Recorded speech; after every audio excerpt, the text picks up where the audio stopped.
10 amendments to the Constitution of the United States, the Bill of Rights. And this is what they tirelessly argue on behalf of. Anyway, they came out with a report card on all the presidential candidates. 24 Liberty torches was a perfect score. I think it's important to point out the differences here with the other candidates. Rick Santorum and Mitt Romney had 0 Liberty torches out of 24. 0. Newt Gingrich, 4 Liberty torches out of 24. President Obama, 16 Liberty torches out of 24. Ron Paul, 18 Liberty torches out of 24. And the leader and winner, Gary Johnson, 21 Liberty torches out of 24.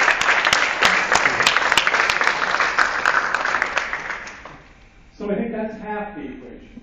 That's half the equation. The other half of the equation is pocketbook, fiscal responsibility. But that's what this country needs right now.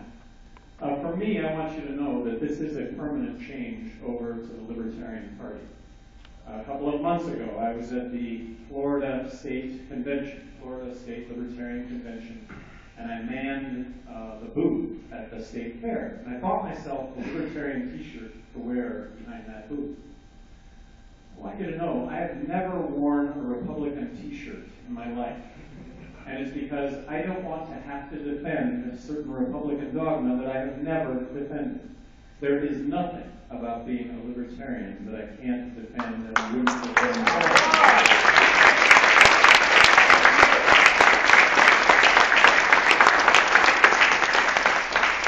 I hope to be the Libertarian nominee. And I wouldn't be doing this if I didn't think there was a chance to actually win. And here's how that scenario happens. Here's how that pie in the sky scenario happens. Is that the Libertarian candidate for president would poll at 15% against Obama and Romney, believing that the Republican will be Romney. But polling at 15% and being on the national debate stage, and if that happens, I suggest to you anything can happen, given that 82% of Americans are now saying they would consider voting for a third-party candidate. That is absolutely unprecedented. Right now, I'm polling at 7 to 9% against Obama and Romney. I don't know if it's, actually I do know. I don't think it's so much my name, although it is my name. It's just the fact that there's a third option available. That's why it's registering in the 7 to 9% range. I think Mickey Mouse in the poll would have done 15 solid.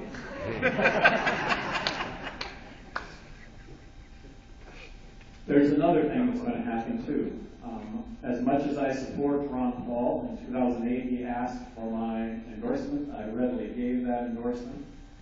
When I dropped out of the Republican primary, I asked everyone who was going to vote for me to vote for Ron Paul. I hope he's successful, but I don't think he's going to be. I think he's going to take it right to the end, but I don't think he's going to be the nominee.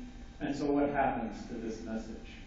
Well, I think anyone in this entire room, all of us here are messengers. This is really important. We can change the world here a little bit for the better. And if given the opportunity, I think each and every one of you would be doing what I'm doing right now. But there is that opportunity. The Ron Paul comes to an end. Where does Ron Paul support go? At the basis of Ron Paul support are people with, are supporters with hearts and brains, and they don't need to be told where to go anywhere. They're going to come and they're going to vote Libertarian. There is no alternative at all. I will tell you that as governor of New Mexico, good government was easy. It wasn't hard. It was easy to look at issues first and politics last. And people saw that.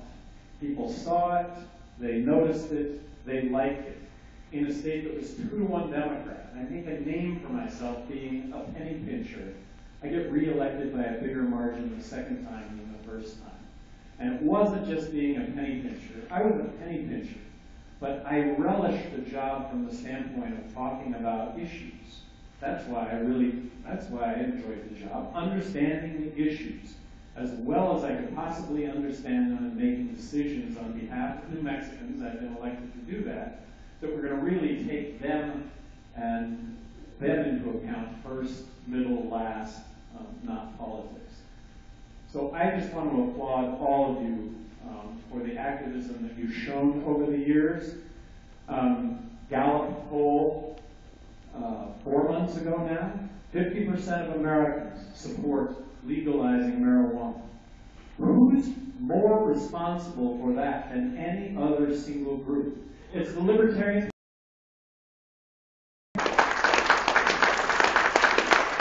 That has made this a conversation over the last 40 years. If you go back 40 years ago, the Libertarian Party gets started, well, that's the party that wants to legalize drugs. So finally we're to the point now where we're going to legalize drugs. We're here. And the Libertarian Party is responsible for that. So what else is the Libertarian Party saying? I think that's the opportunity that exists here. And it's a gigantic opportunity. And it's an opportunity that without that opportunity, we are going to find ourselves without a country. I would love to answer any comments, any questions, any insults maybe that any of you have. Okay, you would get a lot on the internet about the issue of Israel and Iran. You would hit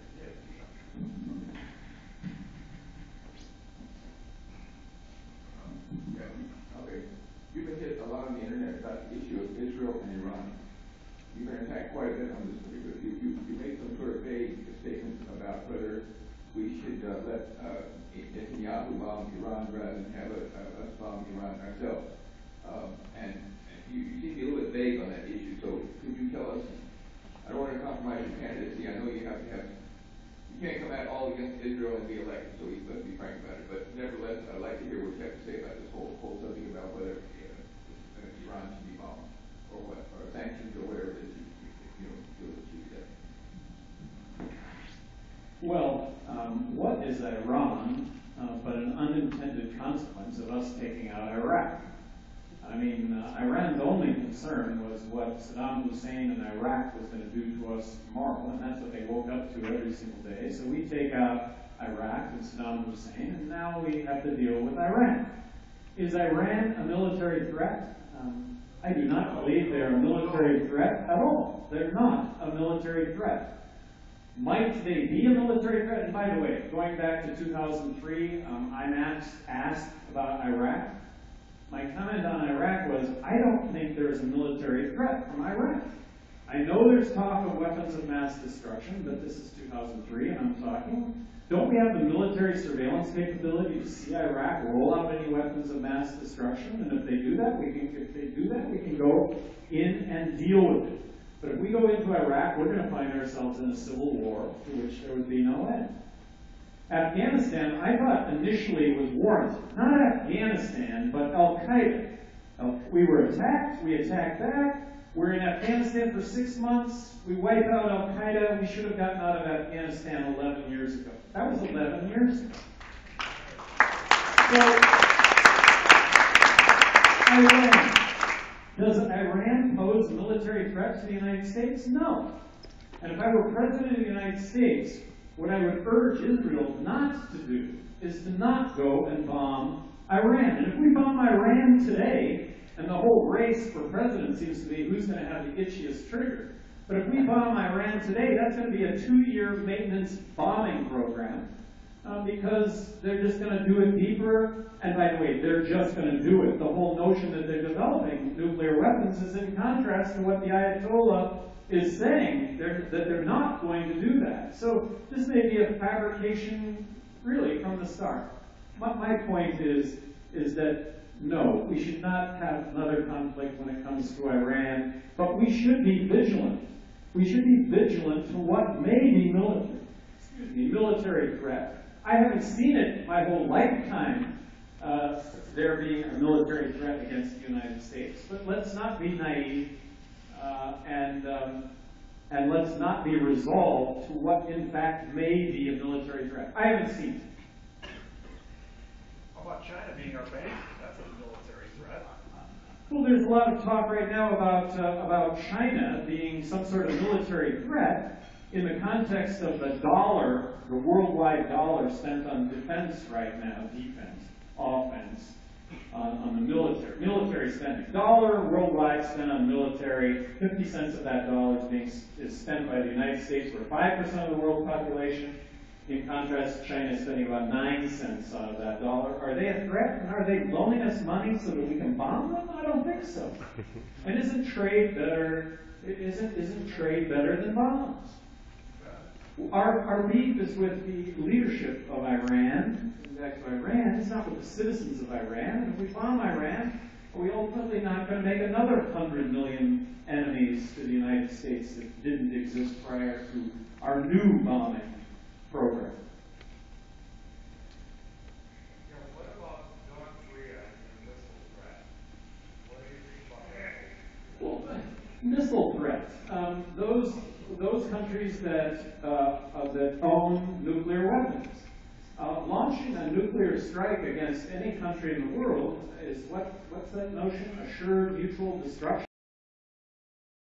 So that's the threat. The threat is Korea launches a nuke, then they're done, they're gone, they're toast.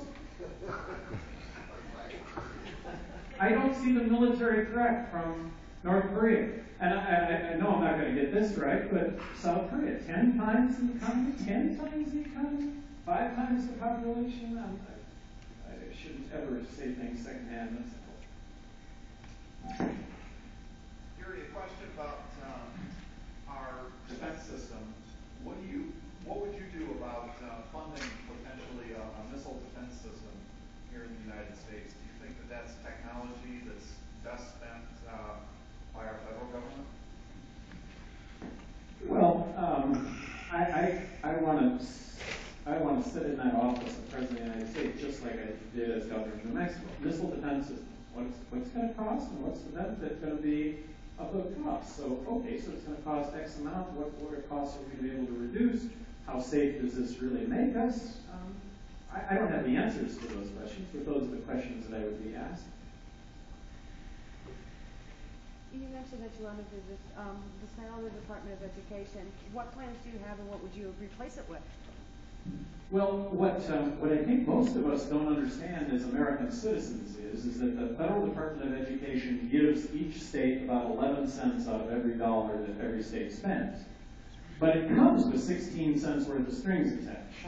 And then it's money that Wisconsin or Minnesota or New Mexico sends to the federal government in the first place, but then it comes back as borrowed, printed money.